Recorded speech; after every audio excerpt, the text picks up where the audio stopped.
You're not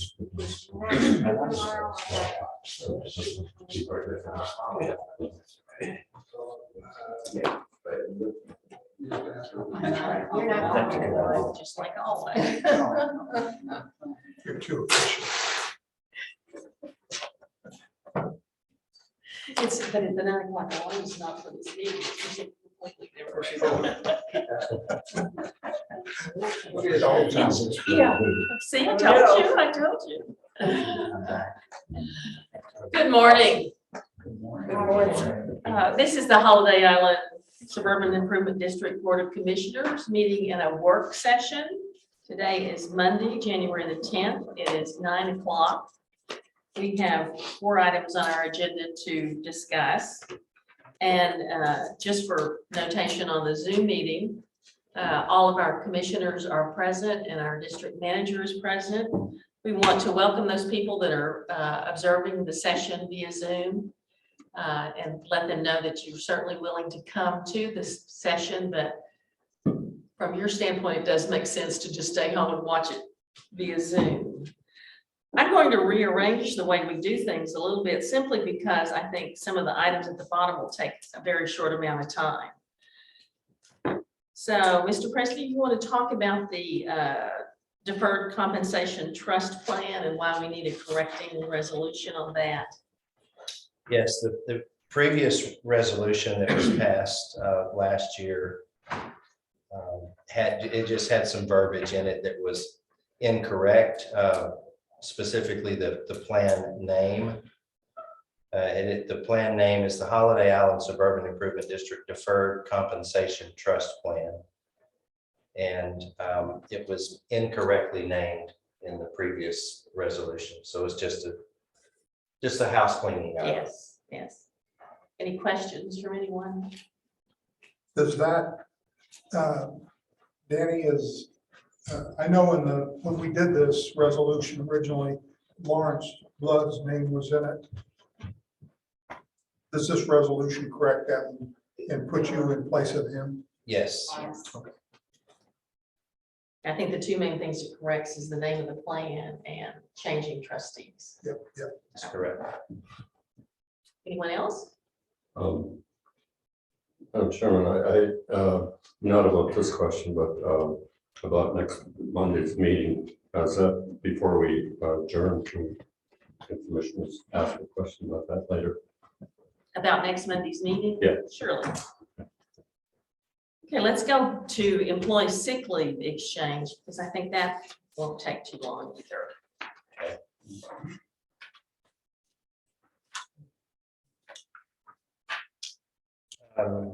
Madam Chairman, this is a policy that I have had some experience with, and the purpose of this policy is twofold.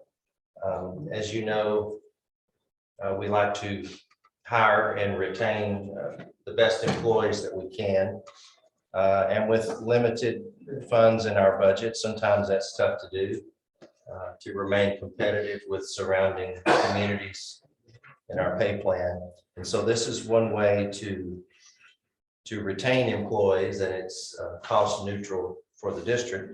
And it also incentivizes the responsible use of sick leave. This policy would allow employees who have accumulated 100 hours or more of sick leave and allow them to exchange 24 hours for a personal day. And so this is, as I said, a policy that I have experience with in the community where I previously worked. It was a good benefit to the employees, and as I said, it incentivizes the responsible use of sick leave.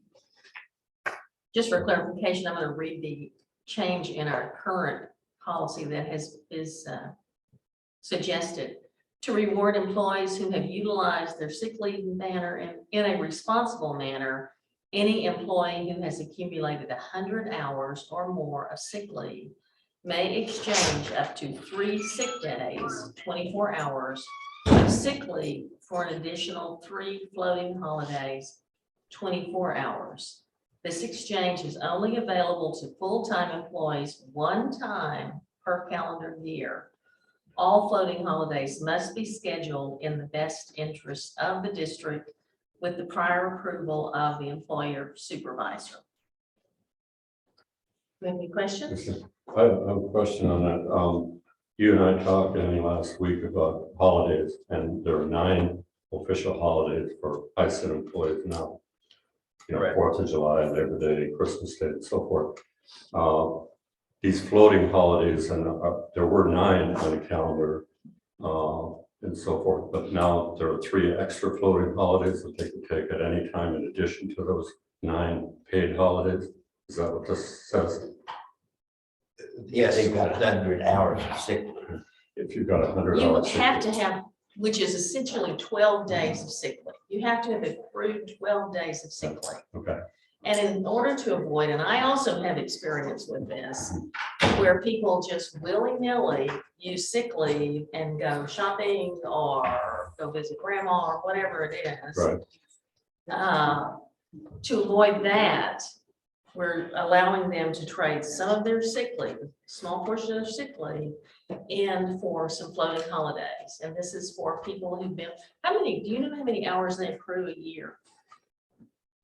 it is 8 hours per month, so it'd be 96. Okay. So they essentially would have had to have been here at least a year before they were able to do this. And it's accrued incrementally per pay period. 3.8 hours. Yeah, 3.8 per pay 3.8, period. yes, yeah. Well, let me say that I'm an employee now, and I've got 100 hours accumulated sick leave. But I unfortunately have to go in for an operation or cancer or something really bad. And I'm gonna use 20 days of sick leave. So where do the 3 floating holidays come in to help me with 24 hours of sick leave that I would not have had?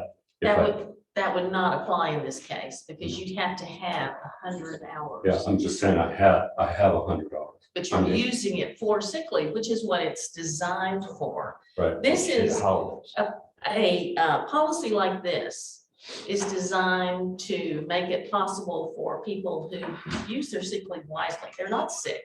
Right. They're here every day. Yeah. Sure. And they keep seeing this accrue. And it's one way to retain good employees by allowing them to trade some of those sick leave hours for just regular floating holidays. Bob, Yeah, I you're think correct. part of the confusion here is the terminology holiday, Uh-huh. yeah, because it's really it's- not. It's not, Okay. it's a vacation, it's That's what- additional vacation days, Mhm. so. Yeah.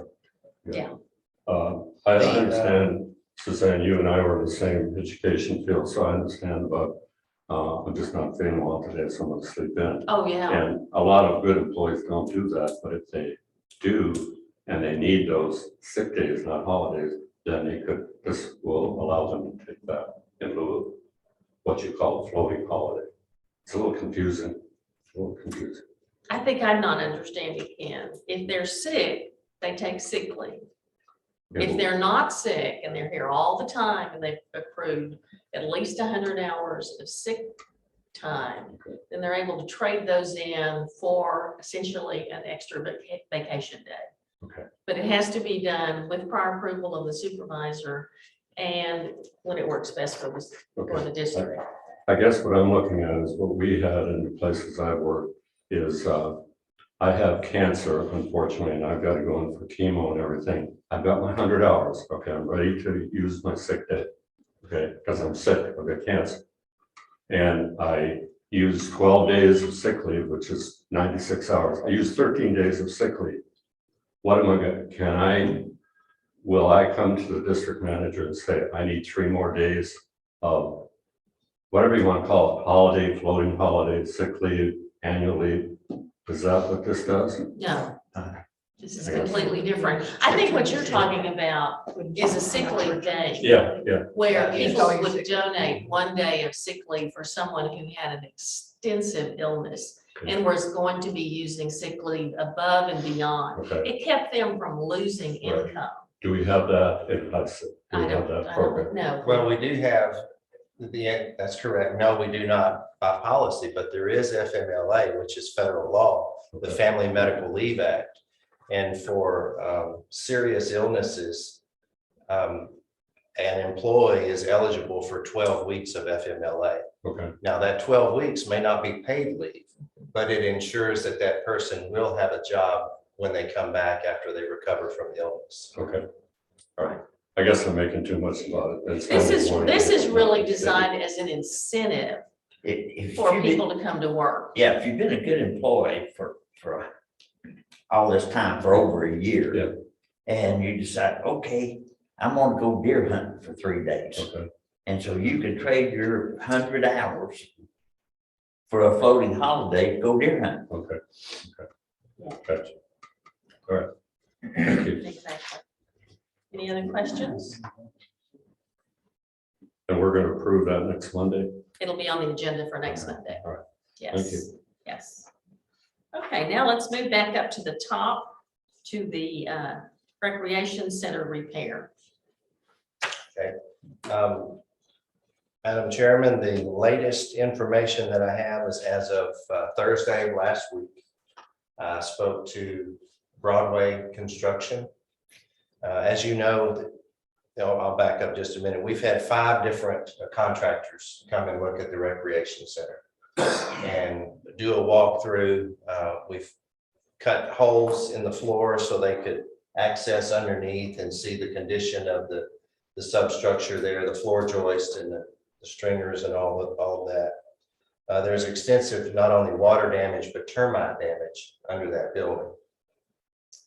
And because of the extent of the damage, all 5 of the contractors have said that they would not take on that project to try to rebuild it. It's just at the point where it's past that. The way they described it is you would be chasing problems. You would have to take up the flooring, like for example, the plywood, and then get down to the floor joist, which leads you to plumbing, which leads to electric, which leads to whatever the next problem is that you uncover as this thing unfolds. And it was serious enough that they just weren't willing to take it on. And because it was more than, it's hard for them to quote a job like that, because as it unfolds, it gets worse and there's additional cost. And so before you know it, they've given us a quote. Now they're into it for more than what they quoted. It just wasn't profitable or reasonable for them to try to rehab that building. But the good news is we do have a contractor who's willing to bring some ideas to the board. And what I told them is I wanted multiple ideas, multiple proposals, multiple designs that the board could look at, along with a quote for each design. So you'll have some variables there and, some variation in the cost. Would it be to our advantage to hire a contractor to go in and remove the floor? Take it out, leave it whether you got the bearing walls and all that kind of stuff, so that they can see what's there, then give us a bid. Well, that's sort of what we've done. We've had contractors go actually under the building and crawl under, an area the size of this room, take pictures, take video. And then we've cut holes that are about 3 foot by 3 foot in 3 different areas of the building where they could go under, or at least climb under with a flashlight and be able to see, that area. So that's what we've done. We've not removed the entire floor. But they have a clear picture of what's under there. Yeah, it's pretty obvious. One way or the other, it had to be removed. Correct. Yeah. It would have to be. It has to be no matter what we do, but that way they could see exactly what they got under there, the plumbing, whatever it may be. And it would not be a surprise. Well, they saw enough to know that they don't want to try to What repair it, best with it? that, because it's beyond that point. I have a question, I'm sure. The pictures that you sent us quite a while ago of the rafters and the joists down there that were about 70% of water, who took those measurements? And I guess you put like a meat thermometer in there. Who Correct. did that? Who did that? It's a company called Foundation Specialist. Okay. That's who did that. And what those, what that data showed us was that there was a lot of water, a lot of moisture in there that caused this whole problem. Correct. Somewhere around 25% moisture content in wood will cause the wood to rot. And when they went underneath there and used that probe and they measured the humidity underneath there and the moisture content in the wood, and it was, I believe it was 37% was the average moisture content under there. And aside from that, the termite damage. Okay. Did that company give any reason why there was no ventilation under there or what? Poor design when it was originally built. And at this point, I don't think that there's any reason in us, asking why. We've got to go with what we've got now and move forward. And all of us saw those pictures and that rot, and that was, Well, the reason I brought up that issue, Suzanne, is that whatever construction project we redo, I would like ventilation so that this doesn't happen again. amen. Okay. Yes. We're gonna spend a ton of money on this. I want it done right and no moisture down there or fans or. According to the contractors plural that I have spoken to, doing it right means putting it on a slab. Danny, doesn't the damage extend beyond the floor up into the walls? Correct. That's correct. That's a good point. Yeah. They believe that this moisture's come up through the interior walls. Because that's So- how this was originally discovered, when black mold was on the walls. Yeah, so, So, the other thing, I guess I chose not to hear in the past about the termite damage. Now, I know on my personal home, I have a contract with an exterminator, Advanced Pest Control, and part of that, I pay for an inspection every year, and in exchange for that, you get termite insurance. Does the district have that kind of a contract with an exterminator? I know that we have an exterminator, but I don't know what all they're treating for. I don't know if they're treating for termites, but I'll get that information. Yeah, because that could be a Could be a blessing. It a would be blessing blessing. if there is that kind of coverage on that facility. I'm sure we do. I mean, every facility at HISID's got to be, I would think so. have treatments. Danny, did they, the foundation company that went under there, did they give any indication as to how much percent is termite destruction and how much is water? No. They're both of it.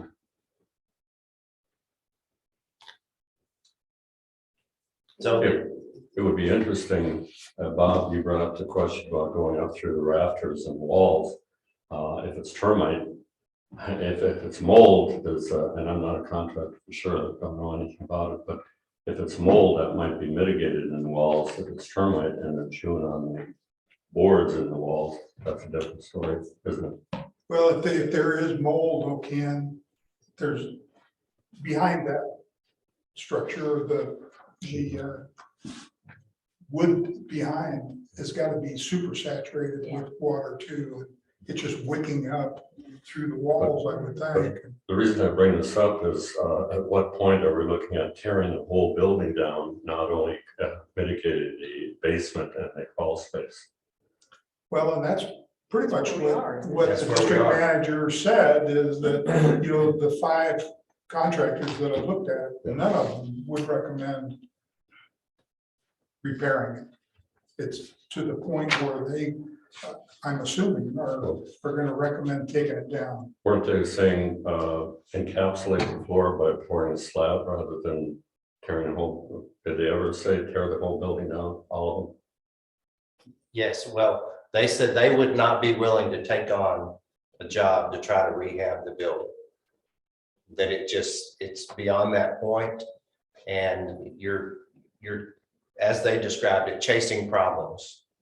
It would just unfold of one problem after another, and pretty soon you've spent so much money in trying to save an old building that it's just a bad investment for the district, and they would not be willing to take on the job. But they're going to bring, this is what I was going to mention earlier, they're going to bring at least 3 variations of floor plans and cost. And they've been working on this for about a month now, maybe 6 weeks. And so they'll have some diagrams, some floor plans and all of that to present to the board next Monday, the 17th. I have a concern, Danny, about other buildings in Holiday Island, including one we're sitting in now. Are like the ballroom, the country club, this building, shops down at on El Lane. Are we, is a manager in charge of each of those facilities? Are they in charge of making sure through you that these buildings are examined and, you know, for termite and so forth? In other words, I don't want to see this happen again, and I know you don't either, none of us do. But could there be some other areas? These buildings are pretty old. You know, we're 51 years old now. All of them are not that old, but are we doing anything on a regular basis, like Bob mentioned about the termite inspection? If you want to sell your home here, you will have a termite inspection, or else you can't sell, you know. And we have not been doing that. We probably have 5 big facilities like this one or the rec center. So I'd like to make a recommendation that in the future, we do that, do some of that to avoid problems. I will verify that we are having regular, termite treatment on all of our. Yeah, We look at the status for sure. And, Ken, I'm the first one to be a preservationist. I mean, that structure with its mid-century modern, was part of the original design. But there becomes a point where you're throwing good money after bad when you're trying to rehab something. So if we have all of these contractors saying, let's just pull it to the ground and start over again, then I think we need to listen to those people that know more about it than I do. The other thing, I hate to take all the time here, but I've been told by the employees over there that the building is a problem, but also the pool. We've discussed the pool deck, and with this, and that's a big expensive project. I know that you quoted some fees on that. But while we're doing the building, are we also looking into the outdoor pool and the decking around it and making it one big project and have it done, and it's going to be a really good facility? Well, we did discuss incorporating the roof line of the building to provide shade structures for the pools on both sides. And we were looking at spending $50,000 to $75,000 to build additional shade structures for the pools. And we can eliminate that cost by incorporating that into the roof line. Have an extended roof line with columns, and it would provide people an area to eat and get out of the sun. Right.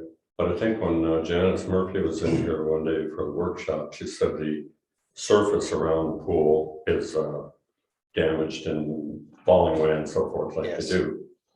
But you wouldn't be with a roof line all the way over to the big pool edge, would you? No, sir, not all the way over to the big pool, because So- that's about 60 feet, I believe. We measured it.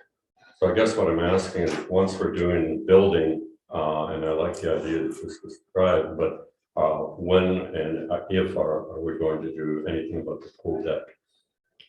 Well, it would be a capital project, and I'm not looking at the numbers now, but I believe it was in excess of $100,000 to resurface that. And that item was not allocated for a capital project in 2022. I mean, of course, it's something that we could look at, but we would have to probably borrow money to do that. We didn't do it this year. It wasn't in the capital budget because we didn't have the money to do it. Yeah, I understand that, but I think if it's a safety issue, and it's only gonna get worse, it's not gonna improve, is it? The decking is not going to improve by itself, right? Correct. So, True. What it's doing, Ken, you know, the decking is a It's kind of material that, heavily so, kind of yeah, granular. pebbly surface, kind of like if you epoxy the floor of your garage. you Yeah. know. It's not epoxy, but it's just actually crumbling and it becomes like gravel. Mhm. And, you know, people pick that up on their feet, they drag it around, they take it into the pool, and eventually it's gonna damage the pumps and so forth. There's gonna be so much of it in the pool. And I think that's why Janice was concerned about it. And at some point, I mean, the pool's in great shape, but for that decking. And well, I guess, and I don't want to belabor the situation, but when you have a facility like that so many people use all summer, it's just very well used. And we take care of other big structures. And I'll mention the four-letter word, the golf courses. We're putting about 150,000 into 2 ponds and so forth coming up this spring. We may have to, I don't know about borrow money, but we may have to plan for the future to do these kinds of things that are big ticket items. We didn't approve that, did we? Yeah. The ponds, it's, Yeah, the pond rehab, yes, sir, it's in the budget. it's part of the street, yeah. it's not the golf, it Yes. went. It's more a as a drainage. street Right. project. Right. Retention ponds. Yeah. Retention ponds, yeah. So it's not part of the golf course, but it's a project that's very expensive and we're gonna do it this year and it's in the budget for 2022. So if we need to spend 100,000 on a new deck at some point in the future, we're sort of kicking the can down the road, as they say.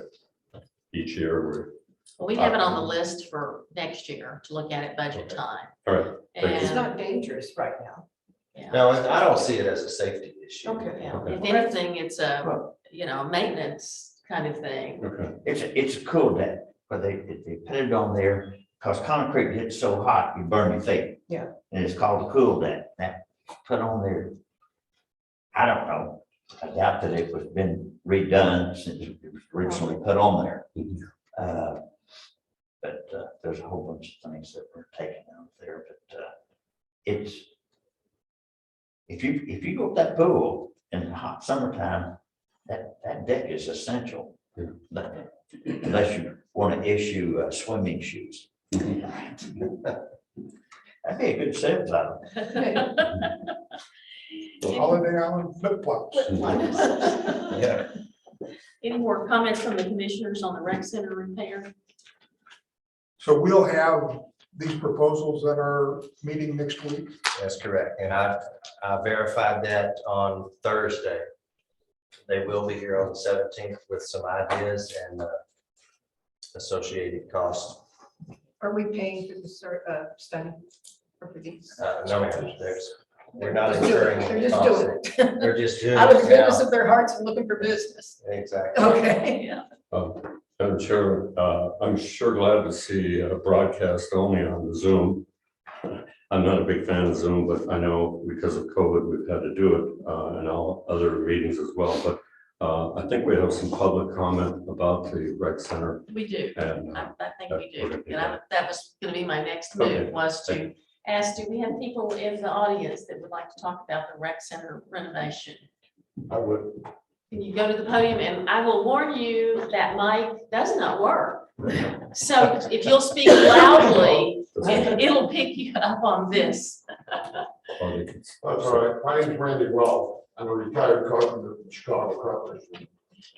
Prior to coming here, I spent 6 years as a general manager and head of operations of a foundation repair company in Denver, Colorado.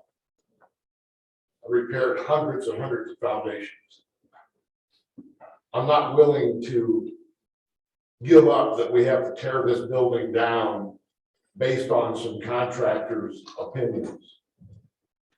First off, have we ever hired a structural engineer to inspect the property? Yes, And then we get a report. and a hygienist. I do not have that report yet. Who hired the engineer? The Our insurance. insurance. They're a disinterested party. We have to hire our own structural engineer who looks out for our interests, not the insurance company's interest. That's the first mistake. Having a lot of contractors come to look at this building is the cart before the horse. They don't even know what the scope of work is. You're saying, tell me what I need to do. That's what a structural engineer's job is to tell us how much damage, give us recommendations, give us stamped drawings of how to repair this building. Then we write a scope of work and put it out for contractors. Contractors that typically do new construction, which I did for 30 years, I'd much rather go build a new building than tear down an old moldy infested building that's been up for 40 years. Without a scope of work, as a contractor, I'd probably walk away from that. Because as someone mentioned, there's things in there that can crop up later and be additional costs. That has to be spelled out in a scope of work, exactly what we expect of the contractor. And each contractor that bids on the building is all basing their work on the same scope of work. That's the only way we'll get comparative bids. Otherwise, you got contractors, one has one idea, one has another idea. They all have different ideas. And by and large, to call yourself a contractor is kind of a fast and loose description of what you do. And I think the first thing we need to do is hire a structural engineer to inspect the building, which has not been done. So right now, what I'm hearing after 4 months, a lot of people came and looked at the building and said they would rather go build new construction than deal with this one, or tear it down because I can make more money building a new building than repairing an old structure. That's my point. And Thank thank you for your comments. Thank you. If anyone else that would like to speak about the rec center?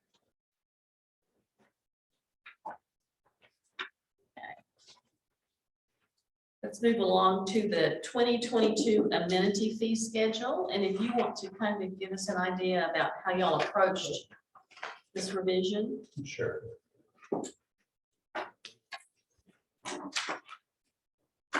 Members of the board, I had sent you, I guess, a couple of weeks ago, a history of the amenity schedule going back to, I believe, 2017. So you could sort of get a feel for what the costs have been over the last 5 years and proposed costs for 2022. And going from 2020 to 2021, there were no increases. So the last increases were implemented at the first of 2020. And so what I've done here is provided a list of cost increases for 2022. Obviously, the cost of doing business has increased. The cost of everything has increased from maintenance and operations, salaries, equipment, everything. I believe it's a fairly modest increase. It's somewhere in the neighborhood of 5 to 10%, depending. And I also want to mention that I came up with this after consultation with Lauren and with Janice, Good, thank you. and to get their input on these items. So as I said, I think it's a modest increase. I think it's necessary, and I'm happy to answer any questions or concerns that the board may have. Tell me how we want to approach this. Do y'all want to go line by line? I'm assuming you've looked at it beforehand. Do you want to just ask questions that you had about it? How do you want to do this?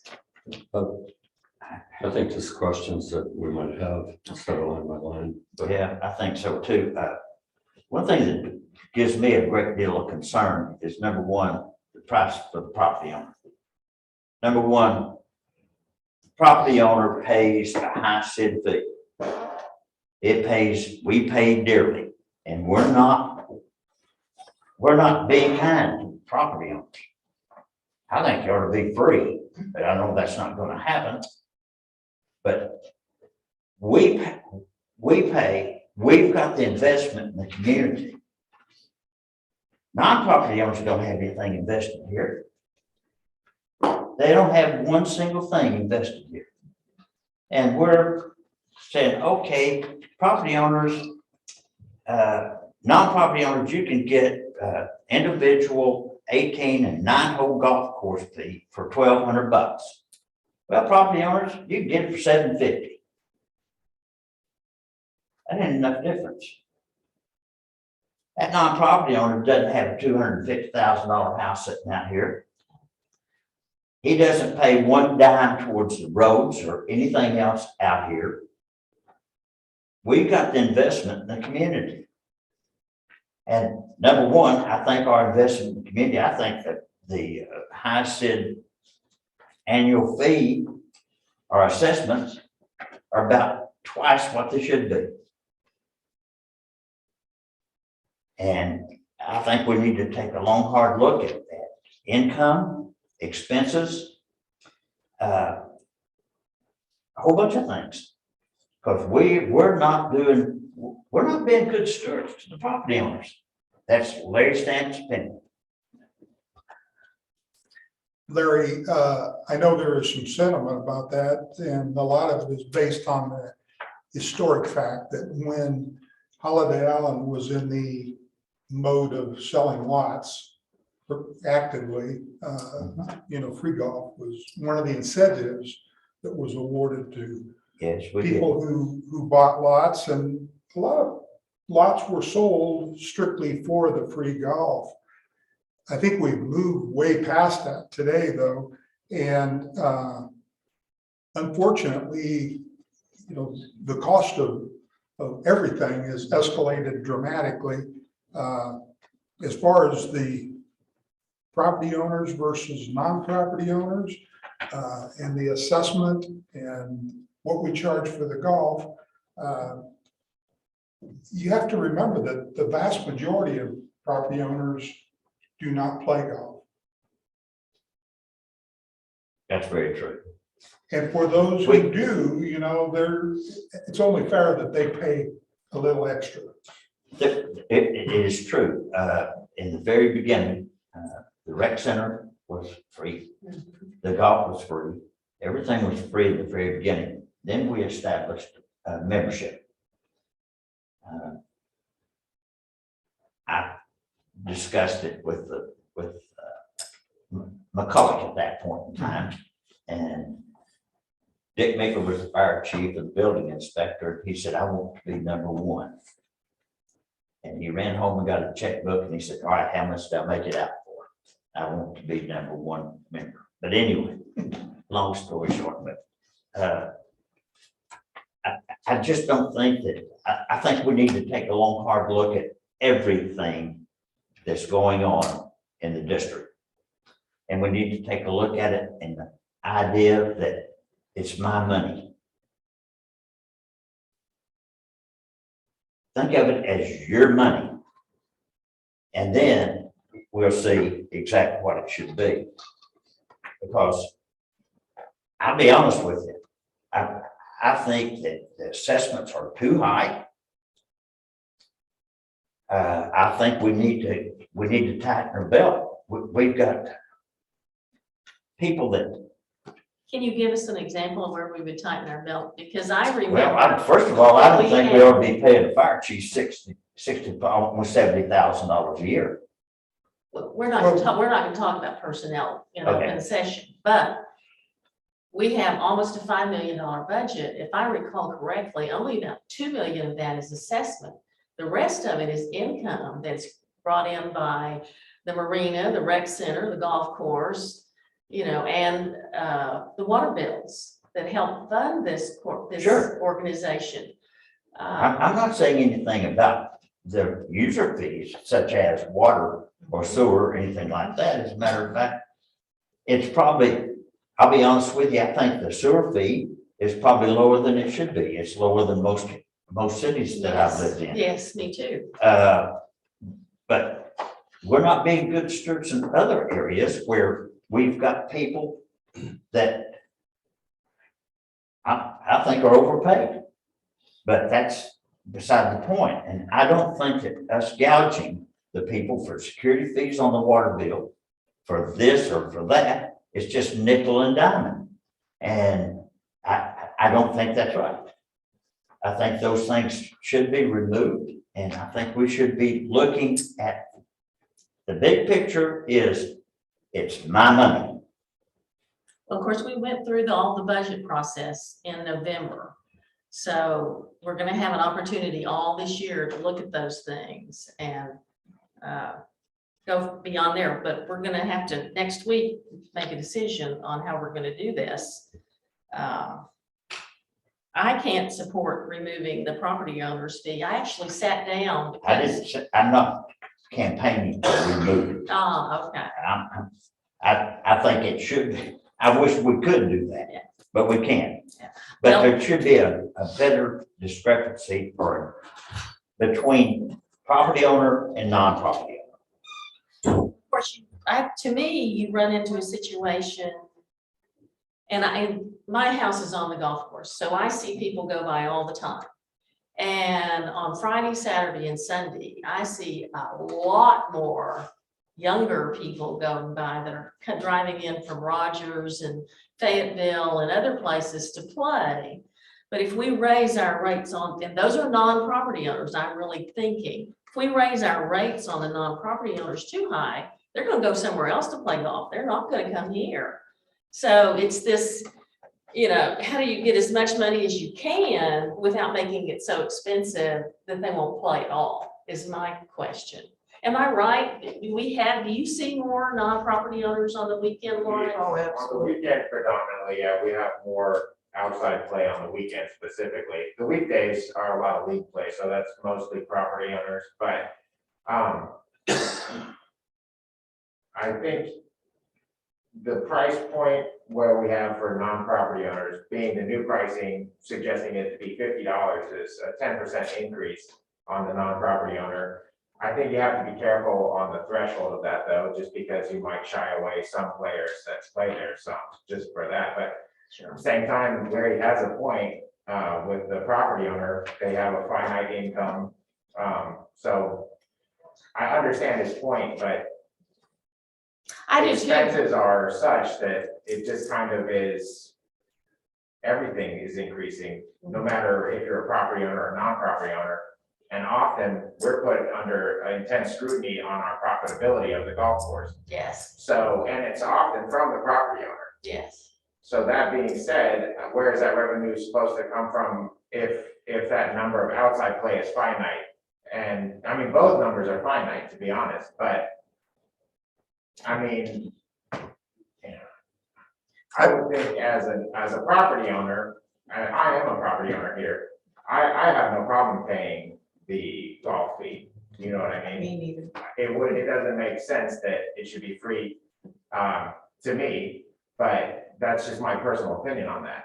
I know that, again, the sentiment was there initially, Holiday Island used it as a marketing tool to sell lots. And it being free, that being said, and a lot of people just have lots out here with no intention on building a home ever, just to play golf out here for free. I have lots of people in Eureka that I have known in the past that did that.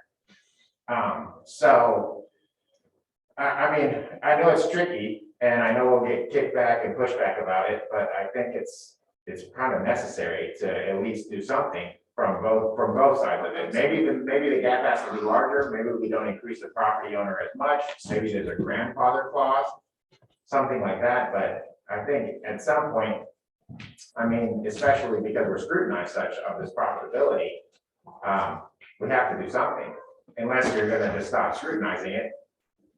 Well, I sat down because I was looking at the increase between last year and this year on the individual annual fee. Correct.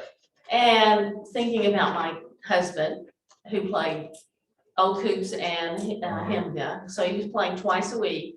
If you only played twice a week for the 7 months that the leagues are in session, and you paid the $20 daily rounds, which I think seems awfully cheap compared to what it is in other places that I know of, you would pay $1,120 just to play in the 2 Just leagues the league, yeah. if you pay the daily rate. So in that case, the $750 is a good deal. And most of the people that play in the leagues play other times also. Correct.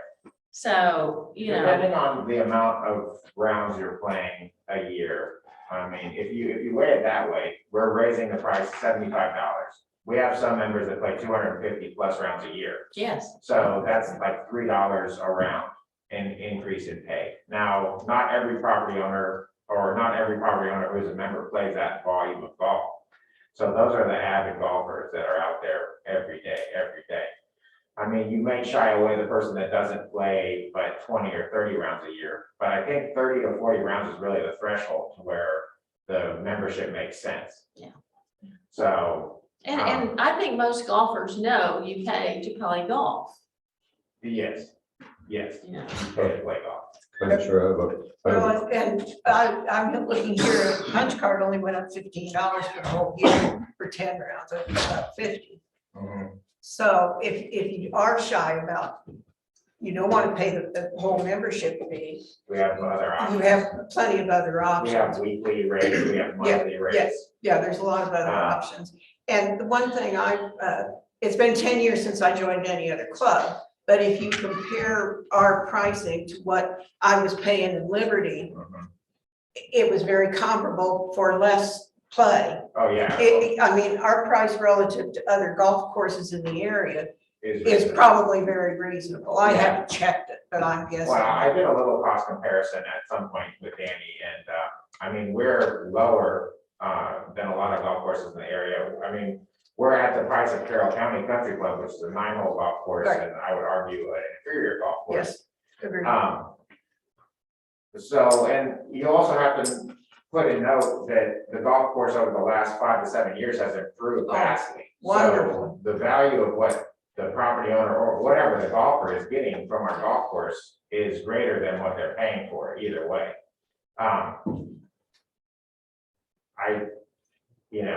I know it's a difficult thing to do, and ultimately these aren't finalized, but I think it is something that we'll have to do at some point.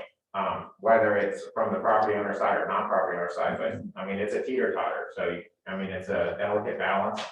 But I don't think a 10% or 5 to 10% increase is going to just freak everyone out. Well, and I'm an advocate of, let's increase it a little every year rather than wait 5 years and then go up dramatically and Correct. scare everybody to death. So your sense of the golfers, and you play golf and you play golf, and Ken, you play, your sense is that this won't negatively dissuade our resident golfers, this increase, Should be $75. $75. Is total. I don't The think wine. so, but initially, the response is gonna be a knee-jerk response. Oh, yeah. I mean. We all do that. We increased prices on biscuits and gravy 50 cents, and I had a negative response to that. yeah. I mean, we'll see some of that. There is a line you can't cross. That's right, the B and G. That's it. I don't know. I mean, Larry Stamps does have Mr. Stamps, excuse me, has a point. The property owner is paying assessments, but I mean, we were heavily scrutinized about our profitability on this golf course. Yes. So Yeah, you are. Yes, you are. You would think the property owner would want that to, I mean, if the golf course isn't successful, that hurts all the property owners. in the long run. Absolutely.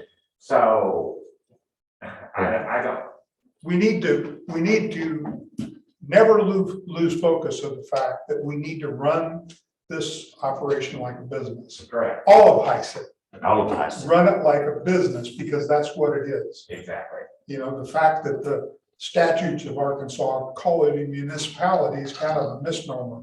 We're a business, Yeah, and we're a business that is run to benefit the residents, the property owners here. Yeah. You know, the golf courses, they need to be run like a business as well with smart sense. But part of running a business is, number one, differentiating yourself.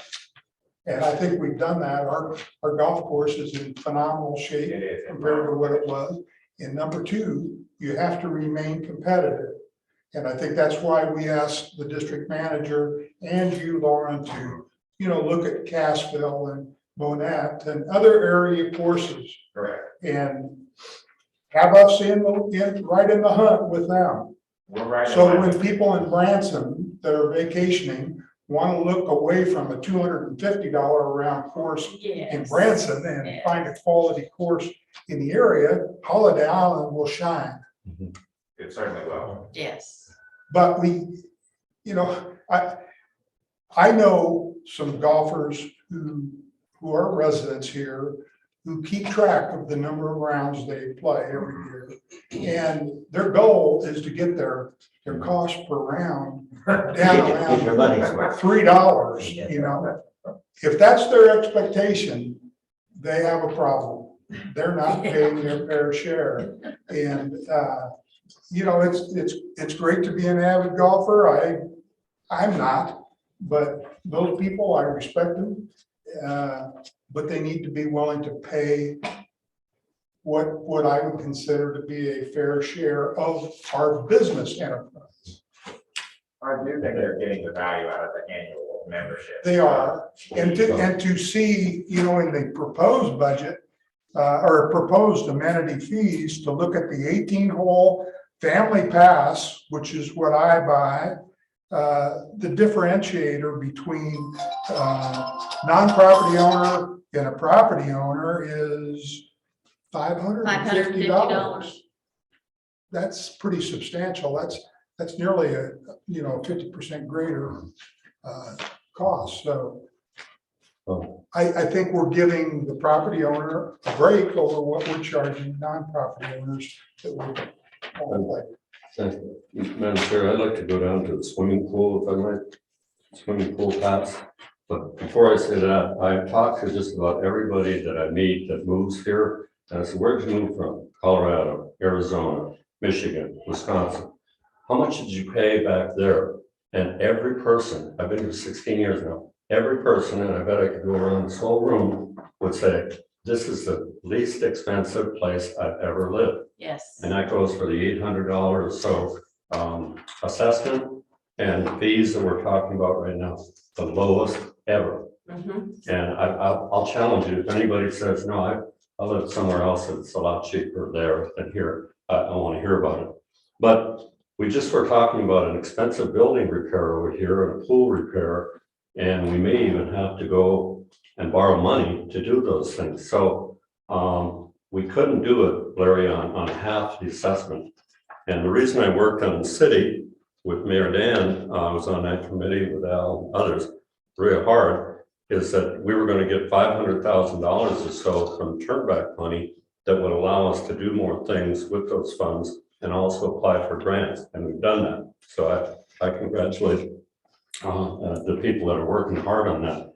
However, and I'd like to find out how much a program like you described to study the building and then come up with a plan would be. And maybe we can talk about that after the meeting, or you could mention it now. But I want to go to the swimming pool for a minute, and it has to do with the rec center. And I think it came up with our discussion about VRBOs and Airbnbs. I think Janice Murphy said we have 62 of those things right now. People are turning their part of their house into Airbnb and renting them, and they're building brand new homes and their VRBO rentals. So I'm a little confused about this. It says swimming pool under 6 years old free. I'm down there in the bottom of the first page. It was $176, and now it's going up to $300 for 2022. Am I reading that right? $200 for property owners. And then I have a feeling, based on the last document that we got, that y'all have changed your idea on how to work with non-property owners at the swimming pool, the VRBO people? Well, I had a very lengthy conversation about an hour on Friday with Janice. And that's how I arrived at these numbers here. Her recommendation was that as you can see here, excludes a VRBO guests and rental property tenants for an annual family pass. So that they weren't buying a pass and then handing it off to, each week to a new family who's there for the week or the weekend. Because then, obviously then that pass serves hundreds of people. Yeah. Unlimited, yeah. So, Janice and I, we debated back and forth about the best way to approach that, but for a property that is known to be a VRBO property, they would not be able to get an annual pass. In lieu of that, they would be getting a daily pass and it's $10 per person. So if you come here and you're renting for 3 days, you're not going to take receipt of an annual pass that was hanging there in that household. You just go down, you pay $10, and you're welcome to use the pool. But she's gonna have some way to know that those are. You can look them up. I mean, you can look them up and know which addresses. Okay. And then, of course, talking to anyone who comes in, she would ask that question, is this a rental property? Okay. If they're coming in to get an annual or household, annual pass. I have a question. Yes, ma'am.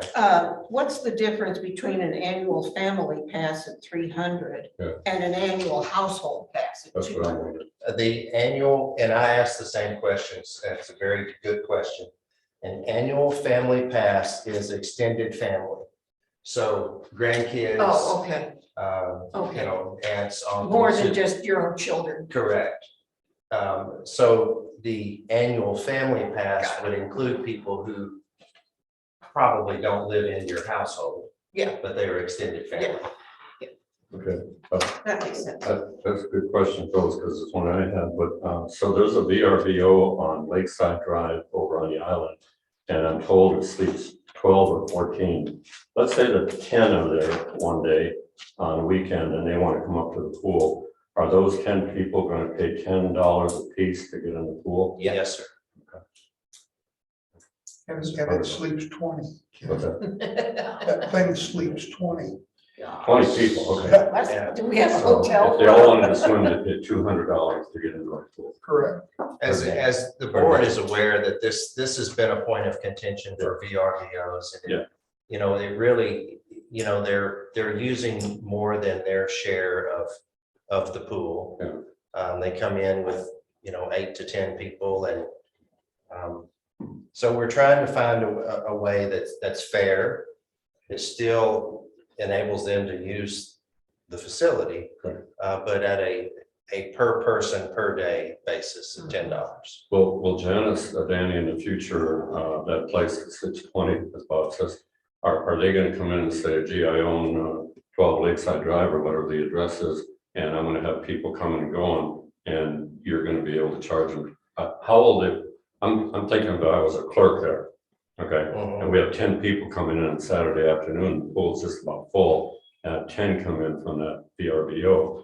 Are the clerks going to know who's who and which ones are VRBO? Well, the plan would be to search the VRBOs and have a list of addresses. So we'll probably miss some. Okay. I don't think there's any way to be 100% accurate, but we'll have a list there of known VRBOs in Holiday Island. Okay. And for those addresses, they would not be eligible to buy an annual household pass.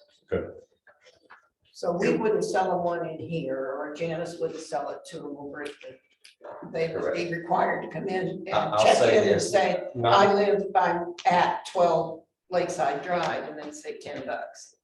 Correct. We wouldn't sell one knowingly to a VRBO. Yeah. I would think it would be advantageous for the VRBO or whatever B&B, whatever the facility, a rental facility here at Holiday Island, I would think it would be advantageous for them to go to the rec center or the island room now and sign their facility up for the season, and in return, get some sort of laminated proof of occupancy that the rental person would have to bring with them when they come to the pool to document. Otherwise, people from Eureka, if they knew where there was a vacation rental by owner, they could just hang out at the pool and so from such and such, you know. Here's my And I ID, think found me that's- $10. I think that's the way Janice did it last year, is somehow or another, those VRBO people had to contact her. Right. And she provided some sort of pass. That's right. Now, we're increasing the cost on those folks, and I'm glad because they can pay their share of the chemicals since they tend to use it the most. But yeah, we don't want to be a public pool. This is a pool for property owners. There are legal So- reasons we don't want. There's legal reasons we don't want to be a public pool, so that we don't have to have a lifeguard and all that kind of thing. So we're gonna count on you and Janice to figure out how to make sure that Well, stays that our way. recommendation is that those addresses that are known to be VRBOs do not get an annual pass. It would be done on an individual basis. Yeah.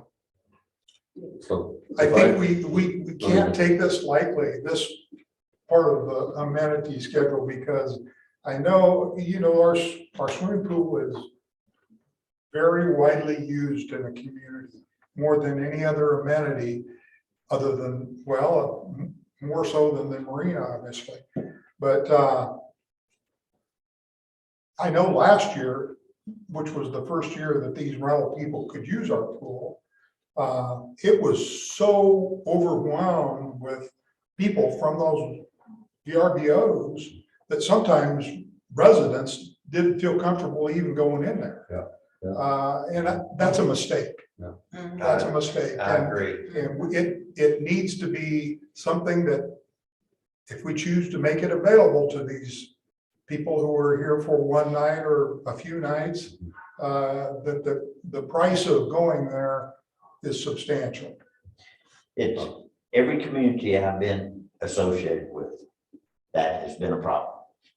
It's always been a problem. I know when we first started here, we had one family here that was very much involved in the church, and they'd bring a bus load down.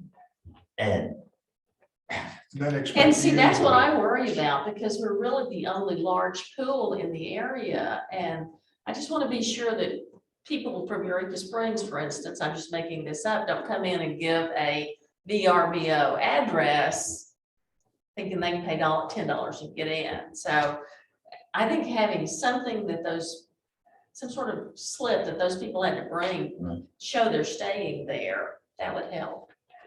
You know, also, when we're looking into construction or reconstruction of the building over there, we have some shower rooms over there now that are there, and I guess I know there's black up in the vents and so forth, but if we rebuild those, most pools you have to shower before you go in, and I know this is, where are you going there? But if we have 75 people in the pool and we want to keep it healthy, you know, there's reasons why large pools have that requirement. So are we going to tell the contractor, build the same kind of shower rooms as we have over there, or just eliminate that and just have restrooms? Because a lot of, with crowds, you get more problems. You know? I do know that showers will be included in every option that they have designed. Okay. And in fact, I believe they set a minimum of 3 showers on the men's side and 3 showers on the women's side. Okay. So, Madam Chair, if I'm going to come, looking at that, that's the last comment I'll make about swimming, but I'm going to bring my 2 granddaughters next July 1st, and I'm not a family pass owner or annual pass owner. I'm going to pay $6 for me and $6 for 2 girls. So I'm going to give the rec center $18 to get in and swim that day. Is that right? That's the way I read it. So I'm a property owner. Yes. Right, $6. Okay. Unless you want a Snickers bar too. Okay, Bruce, I got it. Well, I think That's bad. one of the things that we want to do is make it simple enough for Janice that it's easily manageable and easily explainable also. And that's very important because I know there's been some pushback in the past from residents and non-residents about the way they perceived they were treated by staff at the rec center. And if it's easily understandable and makes sense, it's gonna help eliminate some of that pushback. And, you know, not everybody has the personality or the communication skills to deliver bad news in a good way. Right, But, right. if it's, even if we post it on the outside of the building or something, you know, this is what's gonna cost you coming in. Well, and one of the things we talked about maybe 6-8 months ago was putting a sign outside of that pool that says that's a private pool. Mhm. And at that point in time, there wasn't a sign that indicated that. So we need to, I mean, now that we got the rec center thing to deal with, we'll figure out where to put the sign, but that needs to be really clear. And now I'm gonna muddy the waters a little bit more. If you are a person who rents a home in Holiday Island and you're a long-term renter in Holiday Island, you would pay the non-property owner fee, is that correct? You're not a property owner, you're a renter, Like Jackie Ice, like Jackie Ice, there you go, yes, who's renting the house across. from her. right. I would say that's correct. That's what I thought too. I've been into this one too. A lot of times, the property owner, the actual property owner is far removed. And in places that we've been before, or I've been before, we had, if you assign that renter your interest, in other words, you can't come down here and use it. Hmm, You've assigned that to Jane and John Doe. They're renting from you. You're assigning them your interest. Then they pay a property owner's fee. But if I decide, well, I'm going to Holiday Island, I'm not that property owner anymore. I do not qualify for that anymore.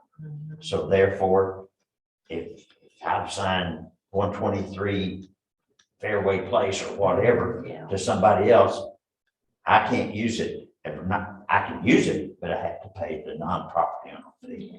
Yeah, that's a very good point of what Larry's talking about there, but it becomes even more complicated Yes, when you think about the way they administer determining who's a property owner and who's not at the rec center, because Exactly. they look at the HISID on the computer, they look at the HISID records, and, you know, there's a lot of couples here, married couples, or people who assume they have joint ownership of a property, but in fact, only one name is on the deed.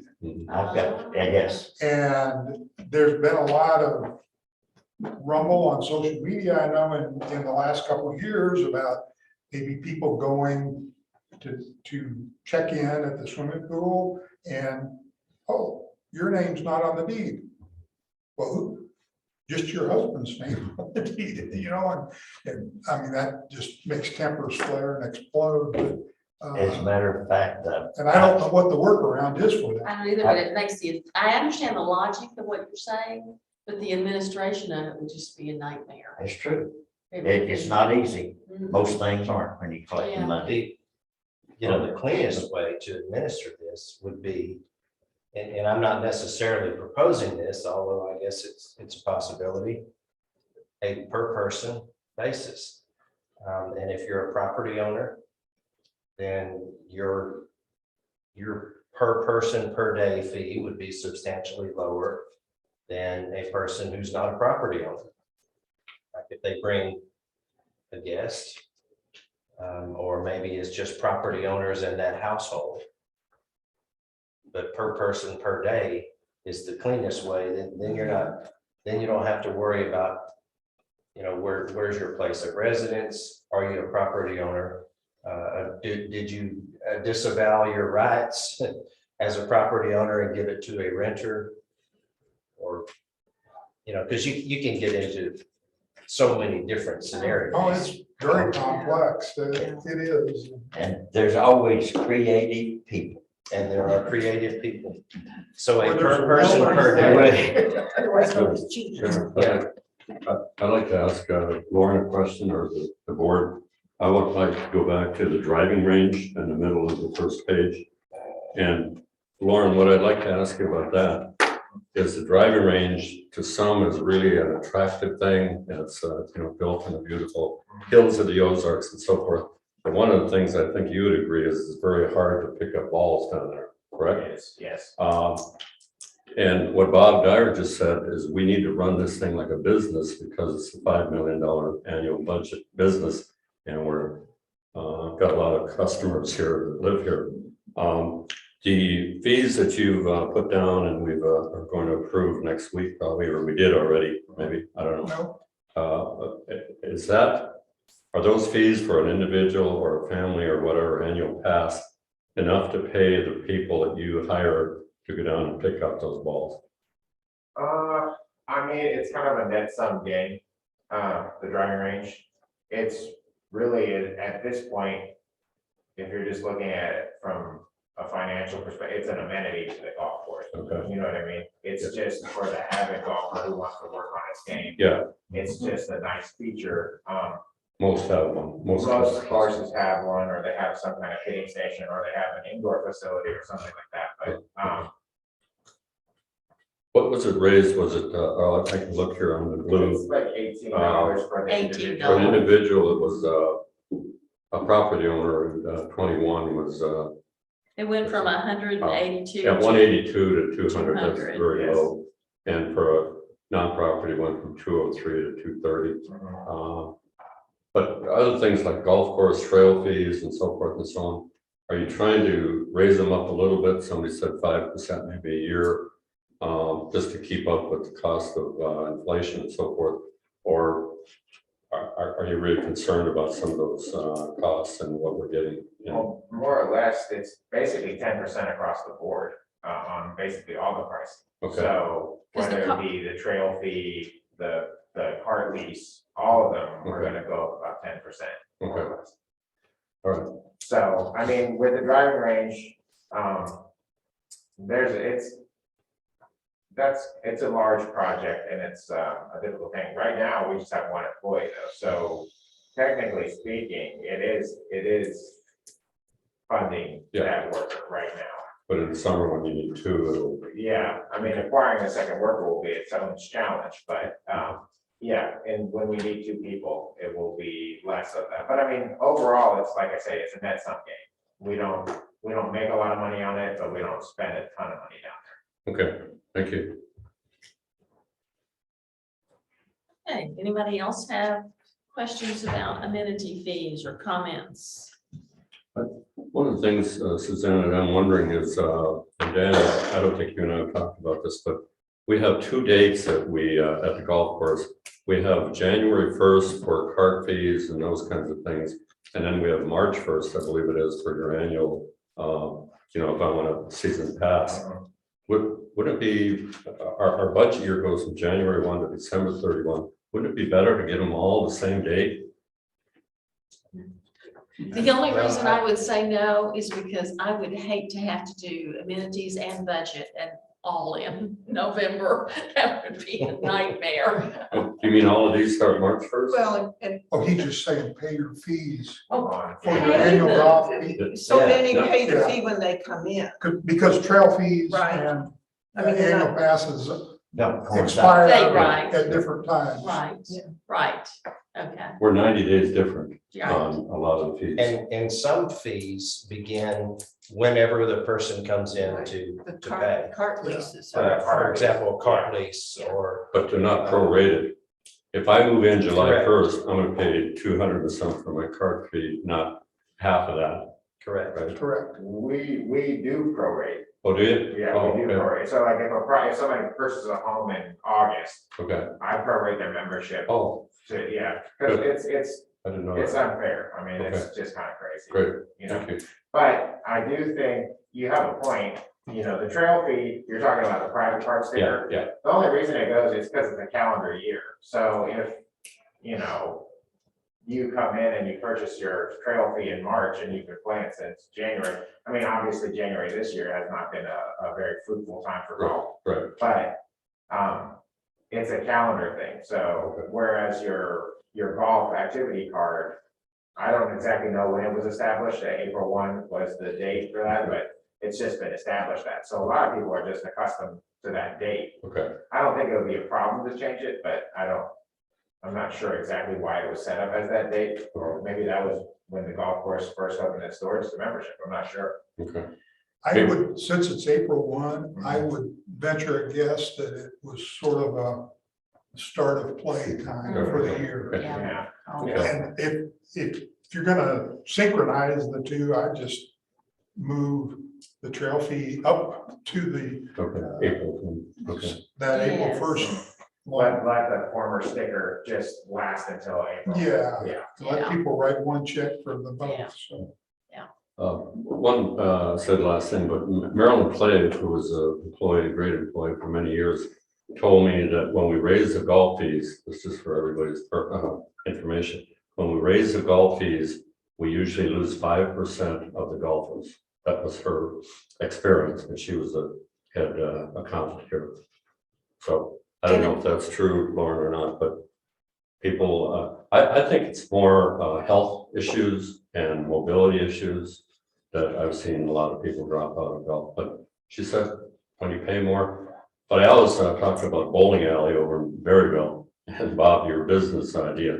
If you're not making enough money on the bowling alley for a line bowling, what are you gonna do? You're gonna raise the price for a line, right? Your bowling shoes are not making money. The same thing with golf. Yeah, so I think we've done what we can do, and it's a pretty good fee schedule. Yeah, I think I myself, I've looked online at what Cashville and Monette and some of the other area courses are charging. I don't necessarily consider the course over in Berryville to be a competitor. I mean, they're not in the same league as what we offer here. But yeah, we're in the ballpark competitively, and again, we just have to run it like a business and do everything we can to generate more income through the rental of carts and the sale of food and beverage. So that's where we're gonna make our money, not in these fees.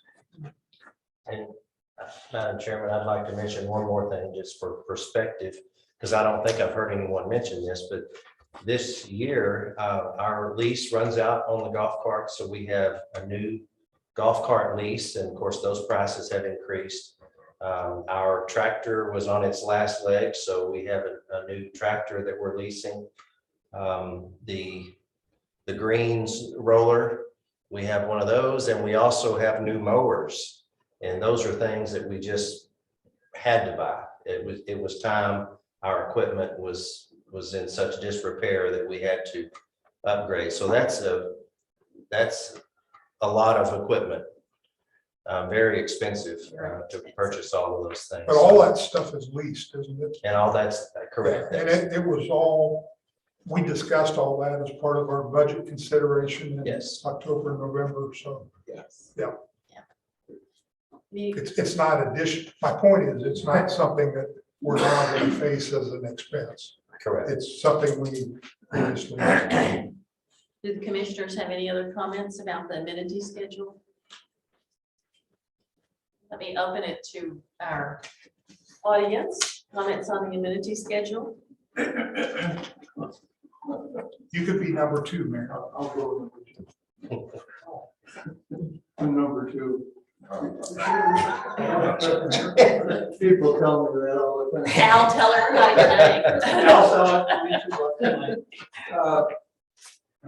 We moved over here so we could see the board better, but we really can't see the board. You could zoom that a little bit, please. $200 swim Yes. and a $300 swim. What's the difference? That's down at the bottom. 6 is daily fee for property owner. No, I'm talking about 200. There's a figure shown out of 200 Yeah, and 300. yes. I You heard, were outside on the phone when we What are talked we- about that. A swimming pass and a family pass. Okay. And the $300 one, the swimming pass, includes not only the property owners that reside in the residence, but their extended family that Extended. might come to visit. whereas a annual household pass only includes you and Jeanette. Okay, so the household pass before, the multiple pass we bought last year and all the other years this year, included your family, you know, the parents, children, and grandchildren. True, You're kicking that over at $300. yes. If we approve it. I would request that you don't do that. I mean, there's a lot of families that, you know, once in a while the grandchildren come. And it would be nice that they be included in the $200 fee as they have in historically in previous years. Well, So we gotta run a business now. I know you do. You can pay $7 for those. I run a business. I ran a business for 50 years. I know you did. Successful at it too. Yeah. But you also have to sometimes consider the customer. Yeah. And, you know, and what's right in the customer's eyes. Because, you know, it may seem great to you all sitting here, but you know, I don't think it's great to the people that occasionally have somebody that comes and stays. And the extra $100 might be a moot point depending on how many families you have. Secondly, I'd like to comment on your Airbnb list. And there's been some chatter lately again on Bob's favorite media site, Facebook. The county tax assessor would be very interested in that list. Because the county tax assessor feels that if you have an Airbnb in your house, you now have a business. And you should be listed as a business. I know there's some people are gonna say, well, that's a debate. No, I'm just telling you, the county assessor would be very interested in that list.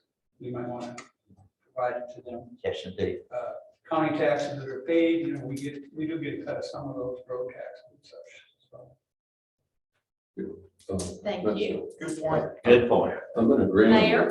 Oh, I'm sorry. Oh, can I say something about Al first? I'm in agreement with Al.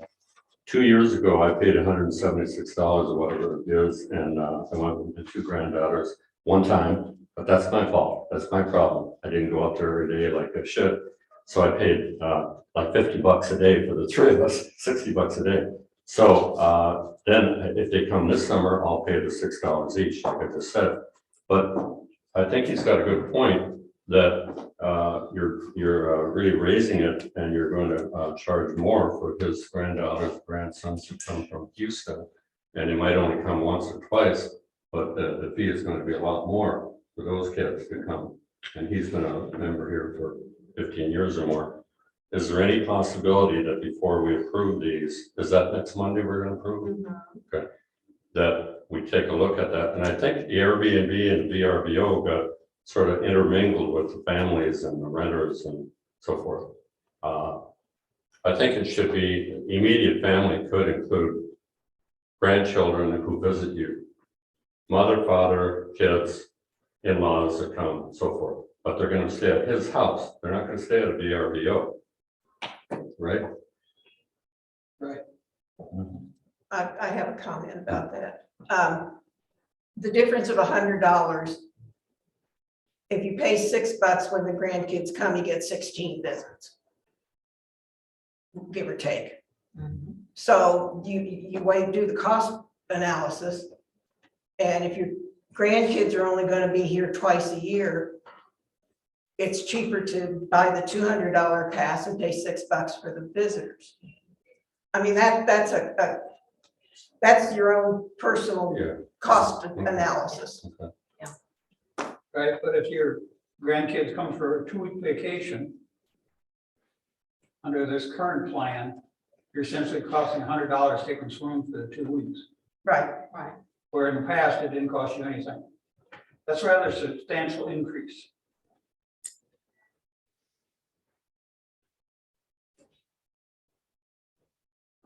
Is there any- Mayor? Yes. Good morning. I don't disagree with that one. So I just, Just some thoughts on this VRBO thing. I've heard, Airbnb now is included in the conversation. I wanted to caution about singling out VRBO, which is a website, basically. It's one way of many of having vacation rental property in Holiday Island. I think you're kind of walking on thin ice if you single out one type of vacation rental and say, you know, we're going to treat you differently than all of the other vacation rental people. Some people use Airbnb, some just use an outfit in Eureka Springs to rent their house out when they're not here. I guess the second thought I had is that people that rent out their property, they are property owners.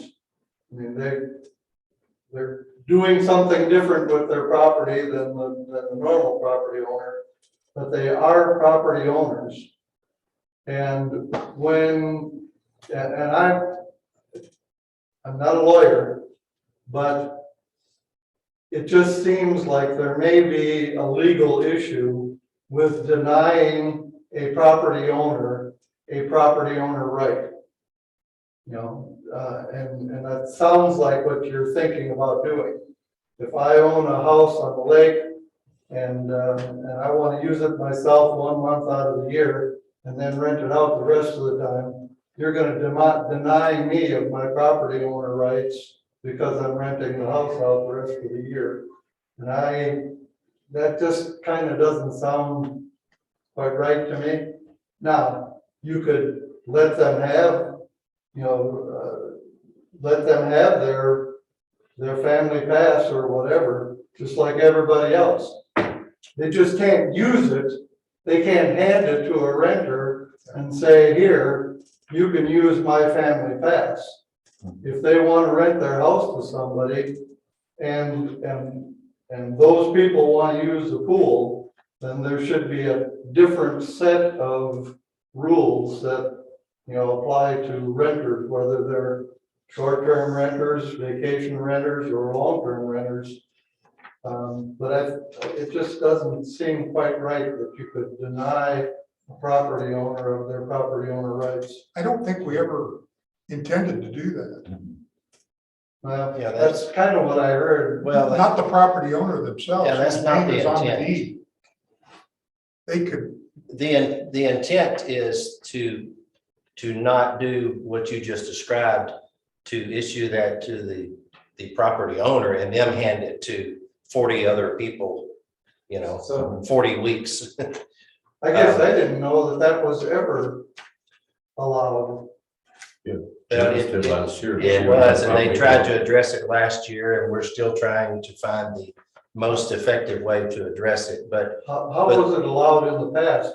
The renters were just guests of the property owner? they would just buy a household pass. And then each weekend, when a new set of people came in, They were they would family take the members. pass and they would go to the pool. Their extended family. So we were trying to prevent that. And I think VRBO is just shorthand for everything. isn't it? Back when I was on the board, Short-term rentals. Short-term rentals. You had a family pass, and the family pass was for you and your Immediate family. immediate family. What other kind of pass was there where I could buy a pass and then give it to somebody else and say, you can be me this week?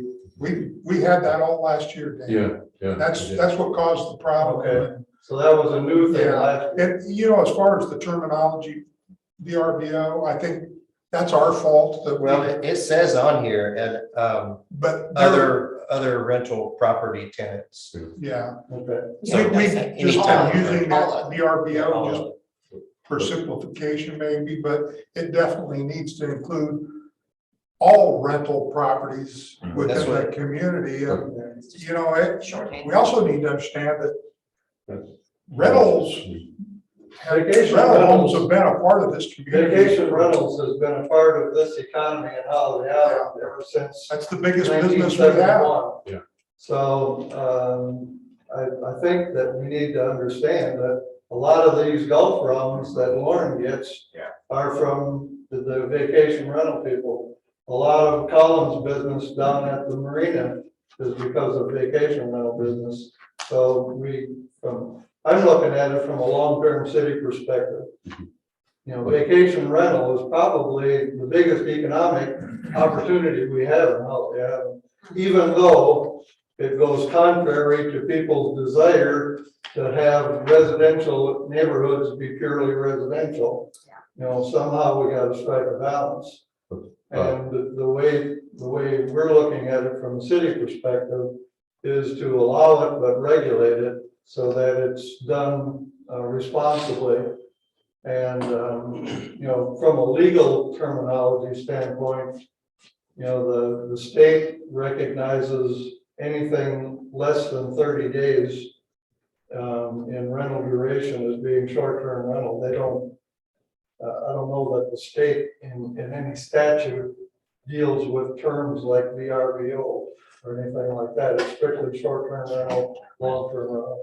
So, Madam Chair, I'd like to respond to Mayor. I've been on the board, this started my 6th year now, and we've handled the timeshares down here the same way every year that I've been on the board. And that is that I have the week of January 10th, which is today, I can go up to the pool, which is not open now, but I can go to the golf course and I've got a card from the timeshare company, and I can get on the golf course as a property owner because I'm renting a week down at the timeshare. What would be the difference in a rental down on Lakeside Drive? It's not, no difference at all. It's a week down there, and the timeshare corporation owns that building with a bunch of 428 weeks or whatever it is in there. And now they're voters, and that's another story. But That was the, Every one of them, Ken, That has was got a the- deed. yeah, they are They are property owners. They are property owners. Although it's only for a week, I mean, as Bob said, they have a deed. But in talking to Janice and the people up at the work up at the clubhouse, it's no problem. You come in January 10th, I'm Ken Brown, I'm from Marquette, Michigan. Here's my card. I go in the pool, I go on the tennis courts, I go anywhere. And my week rental over here, and I forgot about the deed, name on the deed, but couldn't we work something out like that? Couldn't we work something out like that? If you live at 12 Lakeside, you can have a card, and everybody, you buy, it may be even more than this, $300. That's essentially what they did this last year. That's what they did this Yeah. last And year, that- yeah. Why are we going away? Why are we going away from it now? Because it became a huge problem. The pool would just be inundated, Ken, with people who were nightly rental people. And I mean, it was a huge problem for Janice and a sore point for the normal, what I'll call the normal residents who frequently use the pool. And now they, you know, some of them were turned away because the pool was so overcrowded. But I lived in Arizona and I went to Florida 5 years in a row with an RV and so forth. And what you do when you go to a resort community, which Holiday Island is, or was started as, is that you get to use the amenities of where you're renting. You're not blocked out just because you happen to be renting for the week.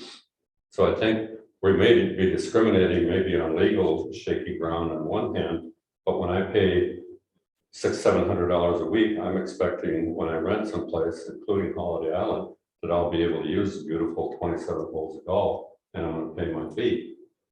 But what we're saying is But then no. how do you say to a property owner that you can't get in the pool because there's so many non-property owners that are there? Our role is to protect the interest of the property owner.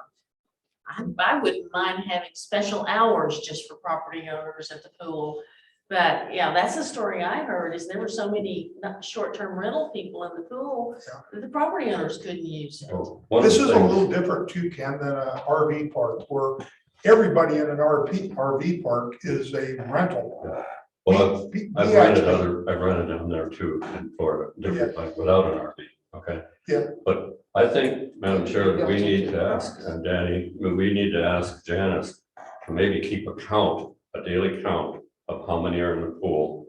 Because there are many days that I go over there to play pickleball, and the biggest crowds are the ladies that do the pool swim in the morning at 9:30, like 20, 30 of them. And I'm sure on Saturday afternoon or Sunday afternoon when it's 95, there might be 50. But I'm wondering how many days we had 75 people in the pool? No, I'd like to Janice see- probably Janice has does. that. Janice keeps She track. does keep a total. What's that? She does keep a What total. is she? And the report that I got from her, I believe, was monthly. So I don't know if I could break that down by day, Okay. but I could tell you in a month, how many people were there for that month. Wasn't part of the problem though that we were restricting the number of people allowed in the pool because of COVID? Yes, So true. If, under normal circumstances, I don't know that we would have had to turn people away. Okay. But I don't know, if we'll ever get back to normal either. What is normal? This is the normal, I Yeah, guess. yeah.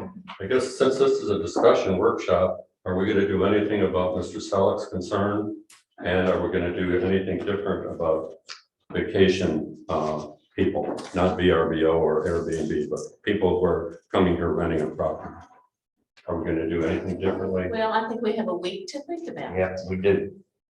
and then we'll be voting on it next week, Come back which next is the week. advantage So, of To be continued. doing it this way, is that you do have a week to think about it. All right. I have no questions. I think you've done a good job, the staff, Danny, coming up with these, Lauren and others. We're running it like a business, but we're also trying to keep within affordability for the people as well. I want to personally thank the board for making these work sessions available.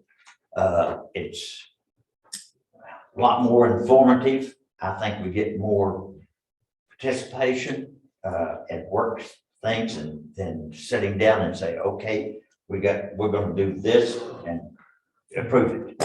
And without discussion of it, and I do appreciate that. Before are we able to talk about anything, or do you have another item? let me ask Danny one question first, Ken. Yes, sir. Would it be possible before our next meeting to get a quote from a structural engineer to see what it would cost to have a study done? Because That's an excellent. I think it's I know the engineer that inspected the building, who was recommended by the insurance company. By the way, the insurance company had already denied They any never liability. approve any of these. Yeah. ever. And they hire engineers to look out for their interests, not Well, ours. they had no interest in it though. It was denied. Well, and that's why we got what we paid for out of the engineer. Nothing. Well, I don't If we know. want accurate information, we have to pay for it. Yeah. Getting people to come here for free and throw out their opinions, that's not a good way to do a business. Well, I'm asking. We need a professional to To look get at this. yeah, I am asking that we get a, A licensed engineer. That's what I was gonna ask too, Bob. okay, Same thing. oh, Yeah. I'm sorry. Yes, sir. Architect. Yes, an estimated cost. I will get that. Yes, sir. Usually for an initial inspection, they charge about $600. They'll come in and for $600, they do a physical inspection and write a report. If you want engineered drawings, that might be another $600 to $800. If you decide to move forward. And your name is Randy Ross. So for the record. Ross. RAHLF. Oh, okay. Yeah. I misunderstood then.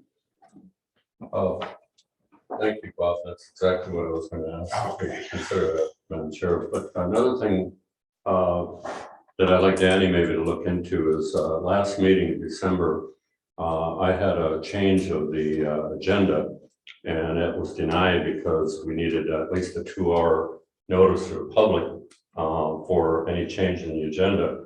And I'm wondering if we could call the attorney on the FOIA, Freedom of Information Act, because I'm wondering, let's say that something came up today that this morning at 7 a.m., the roof blew off of some building. Okay, and we're having a meeting today, a regular meeting.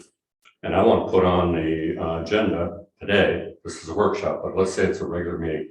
I want to put on the agenda emergency repair of the roof because it blew off at 7 a.m. I think what I got last week is, no, we can't do that because we have to give the public a 2-hour notice that you're gonna change the agenda. And my question is, and I've been going to board meetings in school districts for years and years, and this one for 5 years, why do we approve the agenda then? Ken, I sent an email out to all the board members saying that looking at Robert's Rules of Order, that we could modify the agenda during the meeting if there was a cause to, We can, by vote of the board. we can, okay, Yes. Yeah, we've addressed that. okay, all right, I'm sorry, I got it, I'm sure, but I didn't remember that. So I can, if in approving the agenda, before we approve the agenda, I'd say, Madam Chairman, I'd like to add, find the board each a new coffee mug on the agenda. Yes. Silly, but I'm just saying something, okay?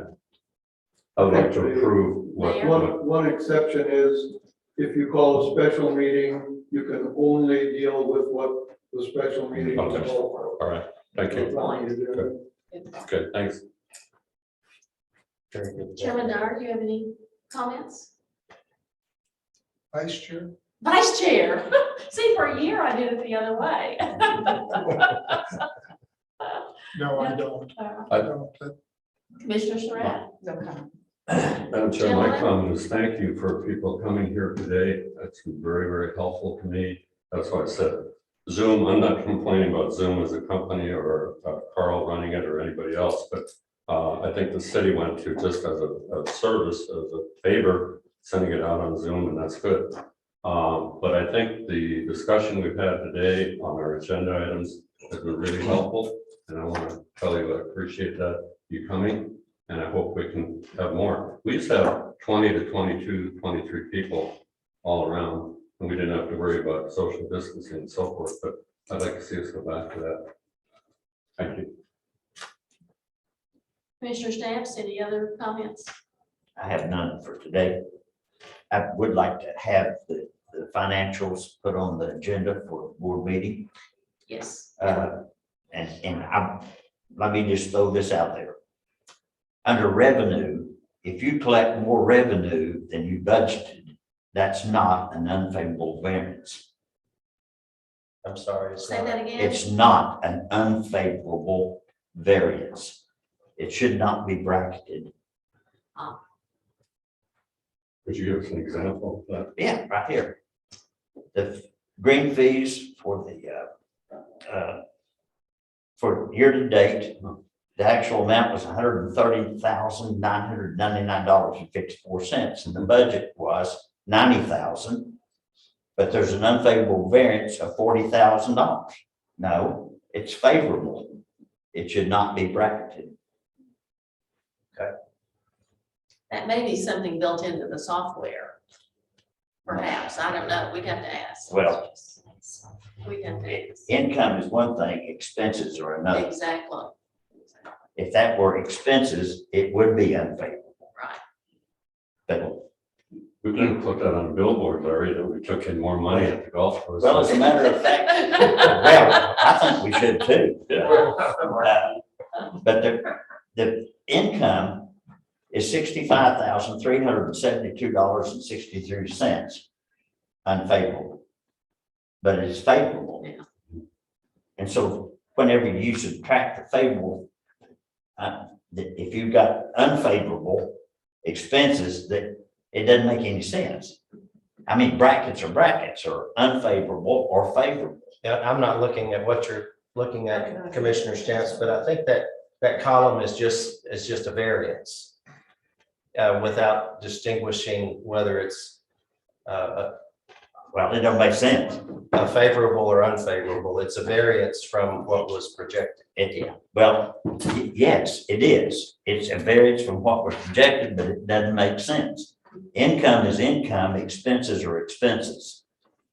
Could you check and see? If you got income over and above what you projected, that's favorable. If you've got expenses less than what you projected, that's favorable. Mhm. It can't. So anyway, just the accountant in me. Can you check and see if it can be adjusted? It sure can. Yes. Yes. I will. Madam Chairman, Yes. I just had an epiphany. Go for it. I would ask that the district manager introduce to the board the new golf course superintendent. I see he's in the house. Excellent suggestion. Very good idea. Tyler?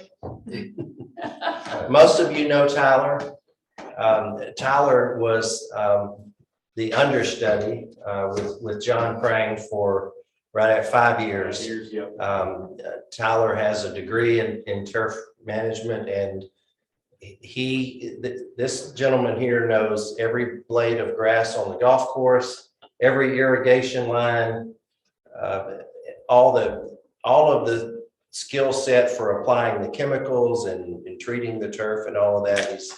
He has proven himself for 5 years, and he comes highly recommended not only by John, but many of the golfers that I've talked to that play golf here, and they've gotten to know Tyler and they know the kind of work that he does. So Tyler, congratulations. And I look forward to working with you. I appreciate all that you've done for Holiday Island, and look forward to many more years of working with you. So congratulations and thanks for the good work.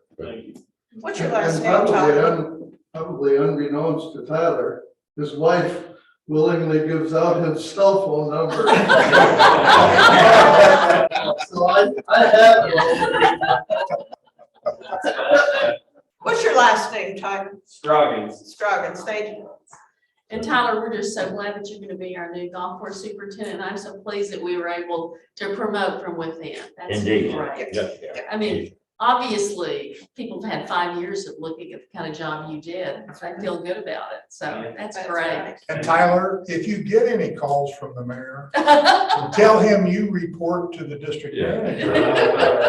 Hold his calls there. It's not a city golf course. Yeah. Well, welcome. We're glad to see your promotion. Speaking as a golfer, we're really happy.